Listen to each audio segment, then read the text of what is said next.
Olá, pessoal, sejam bem-vindos a mais um episódio do Encontro FBH, o podcast oficial da Federação Brasileira de Administradores Hospitalares. Eu sou Taina Mana, trabalho na comunicação da FBH e também sou diretora editorial do Grupo Mídia. E em mais um episódio está aqui comigo hoje a Eliette de Espírito, superintendente da FBH. Obrigada pela parceria agora, Eliette. Obrigada pelo convite.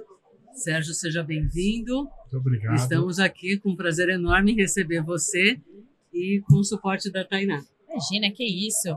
E para introduzir melhor aqui, Sérgio Zanetta, ele é médico de formação, construiu uma trajetória ligada à saúde coletiva, medicina preventiva, à gestão em saúde, administração hospitalar, possui mestrado em medicina preventiva pela Faculdade de Medicina da USP, residência médica, tem um currículo intenso aqui. Respeito, né? E, além disso, também foi um dos conselheiros da FBH, não é isso, Eliette? Trabalhou com a gente um tempo? Trabalhou com a gente um bom tempo. Presidente do Conselho Nacional de Gestão em Saúde. Perfeito. Obrigada, Sérgio, pela sua presença aqui hoje com a gente. E para a gente começar, fica à vontade. É um prazer, é uma honra estar aqui na Federação Brasileira dos Administradores Hospitalares, uma entidade já há décadas atuando e procurando trazer um debate sobre a boa gestão e a saúde no país. Com certeza. Muito Sempre, obrigada. né? Sérgio, para a gente começar, olhando para a sua trajetória, em que momento a saúde passou a ser mais do que uma profissão e se tornou também um campo de reflexão, de estudo e de contribuição para você? Eu sou de uma geração, eu sou formado há 42 anos agora, esse ano minha turma faz, em que a gente se encaminhava para as profissões com uma ideia de vocação, de compromisso com determinados valores. E eu acho que meu principal compromisso com a saúde se expressou na escolha da medicina e depois no encontro dentro da medicina, dentro da formação médica, com um momento que era ali, meados da década de 80, um momento de revisão dos sistemas de saúde, revisão do sistema de saúde brasileiro e, portanto, eu acho que eu fui me formando, me encaminhando para a saúde pública, para a gestão, para o pensamento na estruturação da saúde. Então, meu compromisso com a vida, meu compromisso com a medicina, que foi uma escolha muito em função da aspiração, do ideal, né? Eu acho que é uma coisa importante e acho que tem muitos jovens hoje que têm uma visão assim, mas na minha época era diferente, né? Era um pouquinho diferente essa expressão, né? Assim que eu acho que eu me encaminhei. Perfeito. Então, Sérgio, a sua carreira ela une medicina, saúde pública, medicina preventiva, administração hospitalar. Como essas experiências foram moldando a sua forma de enxergar o cuidado e a gestão? Olha, eu me formei em 1984. Só para vocês terem a questão do tempo, é muito lá atrás, para quem é muito mais jovem. 4 anos depois, o SUS virou um processo, foi determinado pela Constituição no fim de 88. Então, eu tive sempre uma preocupação com a organização da saúde, com a inclusão, com a visão de que era preciso um modelo de saúde que fosse inclusivo, que cuidasse das pessoas, mas, sobretudo, de todas as pessoas. Então, eu participei intensamente. Durante a faculdade, era um período efervescente, que se discutia novos modelos, e também na discussão da modelagem do sistema de saúde, que virou depois o Sistema Único de Saúde. Eu participei da 8ª Conferência Nacional de Saúde em 86, eu era um médico residente da Preventiva da USP. O meu chefe, o professor Guilherme Rodrigues da Silva, foi o relator da conferência. Então, eu estava lá, era um residente. Às vezes eu servia um cafezinho para o professor, uma água. Então, eu brinco que eu estava na Santa Ceia, mas eu era o garçom da Santa Ceia. Mas estava. Então, isso foi moldando a minha forma de enxergar, de tentar compreender.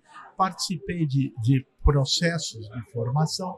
Minha opção por medicina preventiva e social na residência também ajudou a modelar essa minha formação.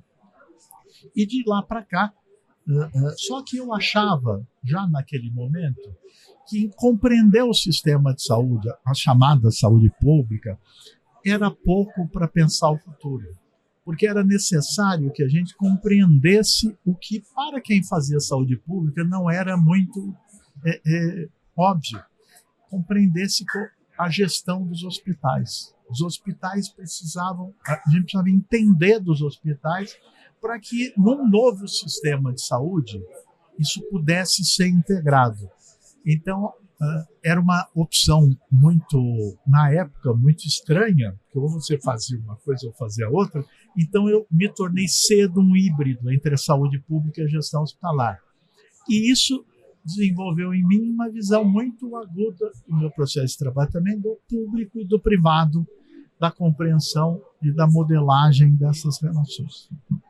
Complexos processos, né? Mas que formam grandes gestores, grandes administradores. E quando a gente fala desses sistemas de saúde, de fato, muitas vezes a gente está falando de estrutura, de política, de processos, mas no fundo mesmo a gente está falando sobre pessoas.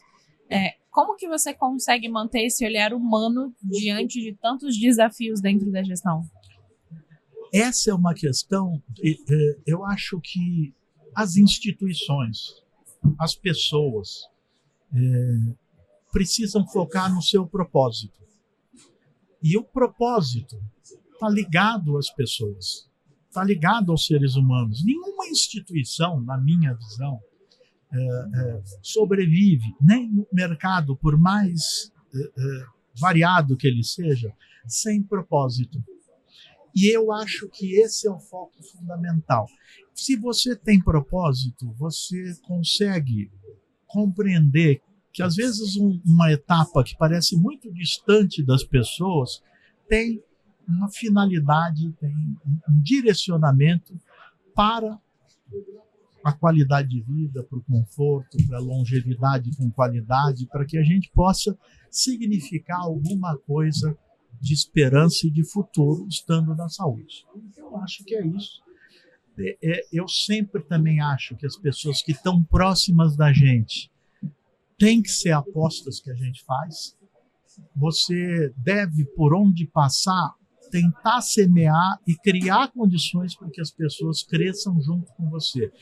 Ninguém cresce sozinho. E eu, por sorte, talvez por destino e por certa tendência, eu colho experiências muito prazerosas de ter contribuído e acompanhado e, portanto, aprendido com o crescimento de pessoas que me acompanharam na minha trajetória. Eu não estou esses 42 anos sozinho. Eu nunca estive sozinho. Eu sempre estive rodeado de pessoas especiais e maravilhosas. E assim se constrói legado também, né? Com certeza, é muito importante. Pessoas, elas são essenciais na vida da gente, né? Não dá para ser diferente. Sérgio, ao longo da sua caminhada, houve algum momento ou experiência que você mudou profundamente a sua forma de pensar a saúde brasileira? Foram muitos momentos. A saúde brasileira, ela foi sendo construída por solavancos. Todo mundo fala como se o SUS já tivesse pronto. E que o que a gente vive são problemas porque começou perfeito. Isso não é assim. O SUS começou, não existia nenhuma condição de ele existir. Eu vou dizer, quando dou aula sobre o sistema de saúde, eu comparo o SUS a um besouro. Você olha o besouro, fala, esse bicho não vai voar, não tem aerodinâmica, parece um Fusca. E, no entanto, voou. Por quê? Porque ele herdou uma estrutura que não existia do INAMPS. Não tinha estrutura física. Em 5.570 municípios, eu não tinha uma unidade de saúde, eram poucas, em algumas capitais. Então, eu não tinha estrutura física. O dinheiro, que era o dinheiro que financiava também a Previdência, a Seguridade Social, 30% era para vir para a saúde. No segundo ano já tiraram esse dispositivo da Constituição. Então, sem estrutura física, sem financiamento. O SUS, como é que o SUS conseguiu começar a ser estruturado num país oceânico, não é nem continental como esse? Fruto de muita energia, de milhares, milhões de pessoas que começaram em determinados processos indutivos. Ficou muito mais barato fazer isso e ficou muito mais efetivo. Então, é uma construção de 38 anos, 36 anos. E isso é... Perdão. Imagina, que isso. Isso é uma deixa eu só Fica tranquilo. Então, isso foi essa é uma construção, começou com muitas dificuldades, o financiamento sempre foi uma dificuldade, mas também a gestão. Como é que eu tenho massa crítica para montar um sistema de atenção básica em 5.570 municípios? Pense que não é uma pessoa só em cada uma delas, mas tem o secretário de saúde, tem as equipes técnicas. Como é que eu dissemino a gestão de organismos complexos como hospitais? Que já vinham, né, com costumes, com vícios, né, podemos dizer assim. Que tem determinadas culturas próprias. Sim. E que tem determinadas técnicas para se apropriar. Então, eu costumo dizer que parecia um besouro que não ia voar e voou. Não é um voo de condor inicial, mas é um voo sustentável. E qual foi a prova disso? Durante a pandemia, sim, o SUS nos salvou. O SUS é a nossa redenção. Nós descobrimos durante a pandemia que nós tínhamos mais leitos de UTI proporcionalmente do que a Itália. Isso é interessante. No SUS, sem contar a rede privada. O momento da pandemia que estressou muito a saúde suplementar, eu me lembro hospitais de grande relevo na cidade, com grande tradição, não vou citar o nome, porque é pediu leito para o SUS de UTI.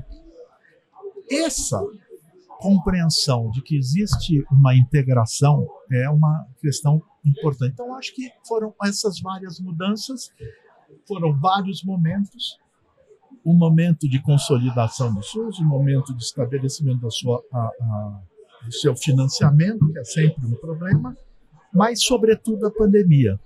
Olhar para trás e poder olhar e dizer o seguinte: esse sistema não é um sistema só do pronto-socorro, que a emergência é sempre um problema para trabalhar, mas é do Instituto Butantan, é da Fiocruz, é dos centros de pesquisa. É um conjunto, né, é bem mais complexo do que só a superfície. Vigilância epidemiológica, sanitária, rede de serviços próprios e contratados, uma construção solidária, ética e referencial. Bom, temos aí falando como um velho sanitarista. E no privado, a grande, porque eu sempre fui esse profissional híbrido. Depois trabalhei na gestão de hospitais públicos, privados, e a compreensão de que era necessário haver uma tradução simultânea dos dois mundos. Então, eu mais ou menos me habilitei como um tradutor do privado para o público e vice-versa. É meio, como dizem por aí, trocar o pneu com o carro andando, né? O tempo inteiro. Uma junção, né? A população desesperada, sem saber o que fazer, e num dado momento a gente percebeu que nem os médicos sabiam muito na o pandemia que fazer. Foi isso. Foi realmente uma situação desesperadora. Não né? fosse um sistema robusto, a gente fala assim, porque o que aconteceu em Nova York foi um desastre humanitário. Porque como é um sistema de seguros de saúde, se você não tem seguro, se está numa emergência, você vai no pronto-socorro, enquanto há risco de vida, você é atendido gratuitamente. Acabou o risco de vida, ou você paga, ou tem alta. Se ir para UTI, não pode pagar, não vai. Precisa. Então, as pessoas sabem disso. E quase metade dos nova-iorquinos não tinham um seguro-saúde. Então, o que acontecia? na pandemia de Covid, eles esperavam ficar graves para ir para o pronto-socorro. E isso com Covid era mortal. A letalidade da Covid em Nova York foi absurda, que não foi em São Paulo. Porque eu tinha serviços que davam cobertura e assistência. Então, às vezes, o que parecia um defeito do sistema foi a sua maior qualidade, a sua solidariedade. Lembro também, me permita colocar fica à vontade. isso, eu sou do tempo da epidemia do HIV. E eu digo mais do que da epidemia do HIV, da doença AIDS. Porque na década de 90, 95, 98, a gente tinha os leitos de UTI, públicos sobretudo, lotados com pacientes morrendo de AIDS. A nossa opção por tratar todo mundo HIV positivo e transformar a AIDS, a infecção por HIV, numa doença crônica hoje, foi quase que uma opção solitária no mundo, seguida por poucos países. Então nós ajudamos a convencer o mundo de que era melhor tratar todo mundo. A nossa decisão foi pela solidariedade do sistema, que o sistema nos impunha isso, muito embora houvessem muitos críticos. Só que ela se mostrou economicamente sustentável. Eu não tenho mais a ocupação de quase 80%, 90% dos leitos públicos de UTI com pacientes moribundos sem muita possibilidade terapêutica, tratando com antirretroviral. Então, essas foram guinadas que me convenceram, foram me ensinando um pouco da virtude das boas escolhas e do acerto que é escolher um sistema que tem virtudes humanitárias, porque isso é valor para a sociedade. Faz toda a diferença. E isso isso é um patrimônio imaterial. Quanto os países pagam para terem uma população saudável, né? Então, nosso sistema ele não é perdulário, aliás, ele é subfinanciado, mas ele tem efetividade. Isso. A mortalidade infantil, que caiu de 3 dígitos, de 140, 150 para 13 por 1.000 nascidos vivos. As crianças, há 20 anos atrás, 30 anos atrás, eu tinha os leitos pediátricos lotados de crianças morrendo de doença diarreica, desidratação. Hoje eu não tenho mais quase leitos pediátricos, só em especialidades pediátricas. Nós salvamos todas essas crianças. Nós quem? A saúde pública, os pediatras, os sanitaristas, os médicos, os enfermeiros. Novamente, pessoas se unindo em prol de um bem comum, né? Todas com uma diretriz, um pensamento. Eu acho que esses princípios do SUS, eles armaram os técnicos, empoderaram os técnicos de humanidade e de ciência, para poderem, às vezes solitariamente, às vezes contra várias circunstâncias, poder desenvolver um trabalho realmente admirável. Então, esse é o meu lado sanitarista, que tem uma certa... Extremamente admirável o trabalho, né? E ao longo dessa sua trajetória, de toda a carreira, existe algum conselho, alguém de referência, um aprendizado que você recebeu ao longo de todo esse processo e que continua presente na sua forma de liderar, de atuar? Eu tive grandes mestres. Grandes mestres. Eu tive alguns vivos, outros já falecidos, né? Eu tive um primeiro mestre, um médico sanitarista do Rio de Janeiro, já falecido há muitos anos, chamado Carlos Gentili de Mello. Depois eu tive uma grande influência, presença pessoal de um grande sanitarista chamado Davi Capistrano da Costa Filho, com quem trabalhei em Santos, que eu fui assistente, eu era o secretário substituto dele, e ele me ensinou uma coisa fundamental. Eu acho que é isso que eu tenho para mim como um valor. Não existe o impossível em saúde. Não existe. Eu posso não reunir as condições nesse momento para fazê-lo, eu posso não entender do processo, eu posso ainda não saber como fazer, mas eu vou encontrar a possibilidade. E alguns vivos, como Gonçalo Vecina e tantos outros que continuam me ensinando, e meus alunos hoje, que são meus mestres. Com eles eu aprendo a enxergar o mundo, continuar enxergando e aprendendo com o mundo. São trocas diárias, né? Sim. Dentro da sala, inclusive. Constante, né? A saúde pública brasileira reúne muitos desafios, mas também muitas experiências, que são transformadoras, na verdade, né? O que ainda te faz acreditar na capacidade de evolução do setor? Olha, eu acho que é preciso aumentar a capacidade dialógica, de diálogo, de entendimento. Hoje, nós temos ainda se mantém, mas eu tenho uma incompreensão do que eu chamaria do sistema público, o SUS, e o ambiente privado de negócios. É incompreensão, é falta de diálogo, porque, primeiro, eles não são concorrentes, eles não disputam, são mercados diversos. O SUS é um sistema com qualidades, defeitos, características, mas é um sistema.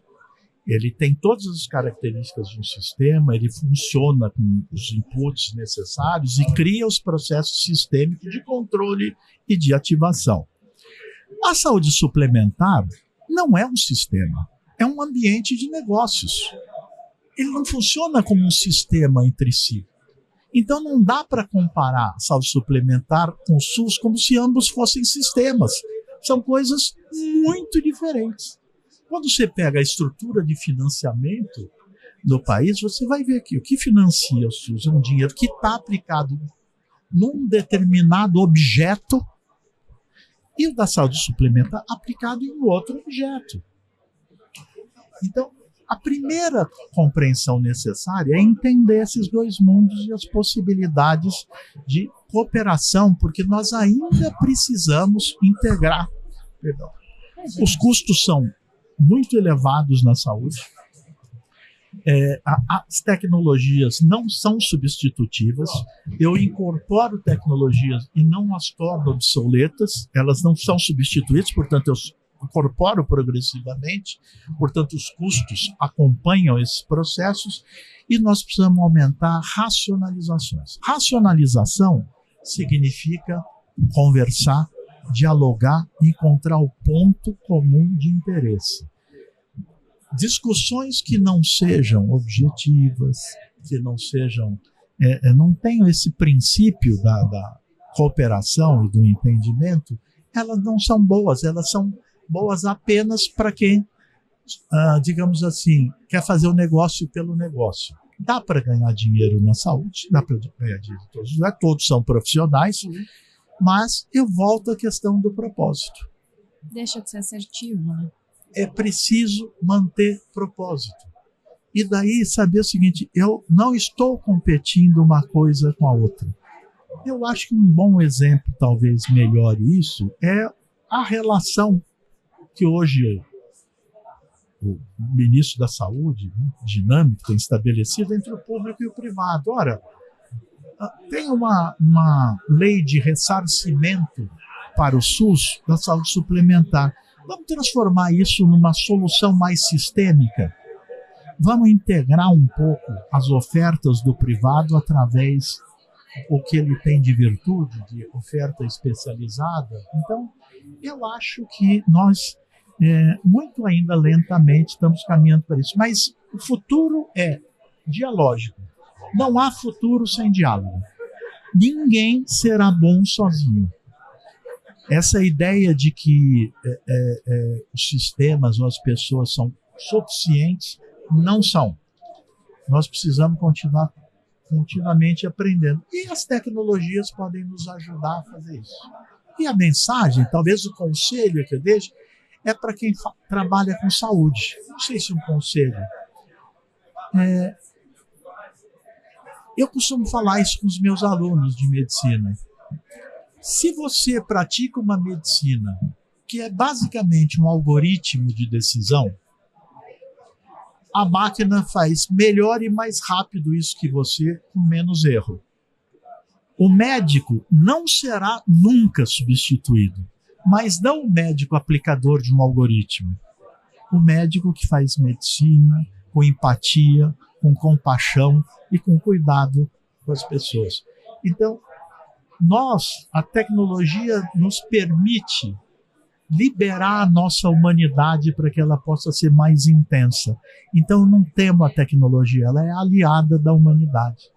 Talvez esse seja a lembrança, não um conselho. Não esqueçamos de onde viemos e para onde vamos. Perfeito. Inclusive, a gente ia finalizar te pedindo um conselho para os próximos administradores. Mas, enfim, a gente encerra com essa reflexão que você deixou para a gente. Inclusive, ótima a se fazer num momento em que a gente tem, às vezes, situações de pessoas ou profissionais ou departamentos que estão... Não é que sejam avessos à tecnologia, mas estão com o pé meio atrás, um pouco mais resistentes, ou com medo de perder um trabalho, alguma coisa do tipo. E acho que às vezes falta virar essa chave, né? De que a tecnologia, de fato, ela é uma aliada. Ela não veio para atrapalhar ninguém, ela não veio para roubar nada de ninguém, mas se você souber como usar, ela vai te ajudar a dar passos cada vez mais longos, né? Com toda certeza. Tudo pode nos atrapalhar, mas tudo pode nos ajudar. A gente é que precisa transformar. Tecnologia é produção humana. Mantenhamos-nos humanos, que a gente encontra utilidade para ela, com sentido, com propósito. É isso, o desafio. Maravilha, Sérgio. Bem, muito obrigada, Sérgio. A gente encerra essa aula, né? Que a gente teve aqui com o Sérgio. Eu agradeço a você por ter estado aqui com a gente hoje, ter aceitado o nosso convite. Agradeço também a Eliette por ter me ajudado a conduzir esse bate-papo. E agradeço a sua audiência que ficou aqui com a gente, assistiu todo o episódio. Inclusive, para acompanhar os próximos episódios do Encontro FBH, é só continuar acompanhando as nossas redes sociais, principalmente nosso canal aqui no YouTube. Até o nosso próximo episódio. Não perca! Obrigada.